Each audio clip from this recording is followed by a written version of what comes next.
فيرجينيا وولف، وهي من اهم كاتبات القرن العشرين، كانت رغم ان هي كانت ناجحه نجاح كبير قوي لكن كانت في دوامه كبيره قوي من الاوفر ثينكينج، مخليها مش قادره تستمتع باي حاجه حلوه في حياتها، لدرجه ان هي انهت حياتها بنفسها وهي عندها 59 سنه بس. لو حبينا نعرف ايه هو الاوفر ثينكينج، نقدر نقول ان هو فيضان كبير قوي من الافكار المتضاربه شغاله ليل نهار في دماغك. زي نقدر نقول كده ان مخك عامل زي الكمبيوترز اللي فيه تابس كتير قوي بس مش عارف يعمل شوت داون، سواء ان انت ساحل نفسك بحاجات انت اوريدي عشتها او حاجات ممكن تعيشها في المستقبل، عشان يتكتب لك جواك كل السيناريوهات المحتمله للحاجات اللي بتفكر فيها، وانت بتبقى فاكر كده انك بتقلل اي خطر ممكن تتعرض له. ففي فرق ما بين الاوفر ثينكينج والبروبلم سولفنج. البروبلم سولفنج بيبقى فيه فعلا مشكله على الارض الواقع وانت بتحاول تحلها، لكن الاوفر ثينكينج مش شرط خالص ان يكون فعلا في مشكله حقيقيه. للاسف بقى بيعاني منه 73% من الناس في فتره ما بين 25 ل 35 سنه. خد بالك ان من سن 25 ل 35 هو عمود حياه البني ادم اللي بيتاخد فيه معظم القرارات المصيريه زي الشغل والجواز واثبات الذات. كمان 52% من الناس من 45 ل 55 بيمروا بالاوفر ثينكينج، يعني برضه معدي نص الجيل كمان. فواضح كده ان حوار الاوفر ثينكينج عامه مكمل معانا شويه. مخك اللي شغال زي المكنه ده بيخرج 70,000 فكره في اليوم، وربنا خلقه علشان يكون بيساعدنا ان احنا نعيش احسن حياه ممكنه، فهو وسيله كده عشان نعيش حياه افضل. فالثينكينج حاجه مهمه جدا ولازم نعملها، لكن العلامه بقى ان الثينكينج يتحول اوفر ثينكينج لما تلاقي نفسك عايش في احباط وقلق، مش عارف تنام ومش عارف تعيش الحياه بطريقه طبيعيه وكل اللي قلبك حلو، ودايره من التفكير عمال تلف فيها من غير خطوات واضحه على ارض الواقع. وده اللي بيسميه دكتور إريك بيرج paralysis of analysis او الشلل التحليلي، انك دخلت في دايره من ان انت عمال تحلل لكن مش بتاخد خطوات خالص، فانت بتستهلك الطاقه اللي ممكن فعلا تقلب حياتك وتخليها احسن بكثير في ولا حاجه، وتقعد تحلل كل حاجه بشكل مفرط وما توصلش لاي قرار، فالضغط اللي عليك يبتدي يكبر اكتر من الاوفر ثينكينج وهكذا. طب ثواني بس، هنعرف منين ان احنا فعلا بنعاني من الاوفر ثينكينج؟ بص يا سيدي، هقول لك شويه علامات لو هي عندك معناها ان انت بتعاني من التفكير المفرط في الامور. اول حاجه انك عندك شويه افكار ثابته طول الوقت بتفكر فيها من الماضي، حتى لو انت حاليا دلوقتي مركز في حاجه ثانيه او بتعمل حاجه ثانيه. فمثلا انت ممكن تكون قاعد دلوقتي بتتفرج على فيلم عادي لكن مخك عمال يركز في مشكله حصلت مع حد من اصحابك من سنتين، حاجه بعيده في الوقت وفي الاحداث بس هي لسه واخده تفكيرك. تاني حاجه بقى ان مشاعرك مستهلكه في احداث احتمال ان هي تحصل في المستقبل او انت شايف ان هي احتمال، مفيش اي تاكيد ان هي هتحصل، ممكن تكون كمان كلها بره ايدك، زي مثلا انك خايف من دلوقتي ان اولادك هتعيا في المستقبل وعمال تفكر بقى انت لو حصل ده انت ممكن تعمل لهم ايه عشان تعالجهم،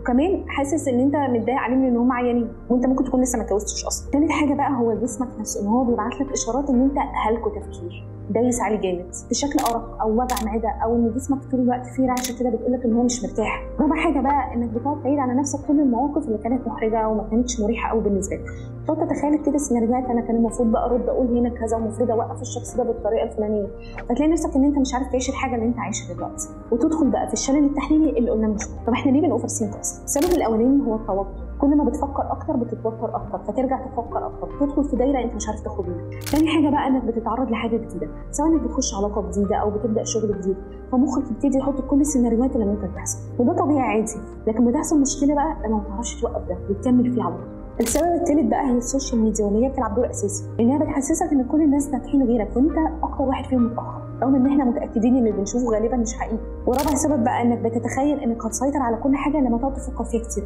لانك هنا بتكون مش قادر تتقبل ان في حاجات كتيره في حياتنا اليوميه في حياتنا المصريه عامه مش في ايدينا، فتقعد تعافر بقى ان انت تتوقع الاحداث اللي هتحصل وان انت تقعد تفكر فيها بدل ما ان انت تتحرك في الحاجه اللي قدامك فعلا. وده اللي حصل للممثله الامريكيه كارا ديلفين، ان هي تعرضت لتوتر كبير قوي دخلها في دايره من الاوفر ثينكينج بسبب النجاح والشهره اللي حققته وتوقعات الناس اللي حواليها منها، واحتاج منها مجهود ووعي ذاتي كبير قوي عشان تعرف تخرج من الحته دي. وصلنا للحل. الاوفر ثينكينج عامه لازم نفكر فيه ان هو مش دايما بيكون حلو، اوقات بيكون زي التمرين العقل كده، زي ما تكون برفع حديد بس المخ بيدربك على التحليل والتخطيط وكمان الابداع. انت محتاجه من وقت للتاني في حياتك بس مش بشكل يومي. الحل اول حاجه انك تعيش اللحظه، تعيش الحاجه اللي انت دلوقتي فيها، يعني بدل ما تعيش في بكره ممكن يحصل فيه ايه او امبارح حصل فيه ايه، ركز انت دلوقتي ممكن تعمل. ثاني حاجه طلع كل الافكار اللي في دماغك على ورق، وده اللي عملته جوليا كاميرون مؤلفه ذا ارتست وي، اللي استخدمت الكتابه اليوميه ان هي تكتب كل حاجه في دماغها كطريقه ان هي تصفي ذهنها ويفضل هادي، يعني كل يوم بتكتب 3 صفحات عن كل حاجه بتدور في دماغها، والنتيجه ان هي قدرت تهدي دوشه دماغها مع الوقت. ثالث حاجه بقى ان اللي تقدر تغيره خد فيه خطوه حقيقيه، ولو في حاجه مش في ايدك والتفكير فيها مش هيفيد بحاجه سيبها لربنا وخليك واثق فيه. رابع حاجه بقى لما حاجه تضايقك ما تكتمهاش جواك، قولها ببساطه كده زي كده ان الكلمه دي ضايقتك، بدل ما تروح وتقعد تعيد وتزيد في الموقف في دماغك. الحل الاخير بقى انك لو انت من الناس اللي انت عارف ان انت بتقعد بالايام والشهور عشان تاخد قرار، ساعات ممكن يكون قرار عادي مش مصيري ولا حاجه، حدد لنفسك وقت يوم كده الساعه دي انا هكون خدت القرار مهما كنت لسه مش مستعد، لان مش كتر التفكير هو اللي هيوصلك لاحسن احسن قرار. وعمر كمان ما يجي وقت كده وهتكون مستعد وانت لسه مش في الحاجه. كمان اتعلم انك تشارك الناس اللي انت واثق فيهم وعارف ان هم بيفكروا بطريقه كويسه، لان ساعات من نقاشاتنا مع بعض بنكتشف ان في افكار في دماغنا مش حقيقيه وملهاش اي منطق، وده بيتعدل تلقائيا لما بنتكلم مع بعض، وبنكتشف ان في حاجات ساحلين دماغنا فيها مش حقيقيه. وخليك فاكر دايما انك مش محتاج تحل كل حاجه في دماغك قبل ما تبدا وتاخد الخطوه، ولا محتاج ان انت تكون متاكد 100% قبل ما تخطو في اي حاجه. في النهايه يا صديقي، انا مريم عزت، ودائما في البساطه ما تنساش اللايك والسبسكرايب. استنانا في حلقه جديده.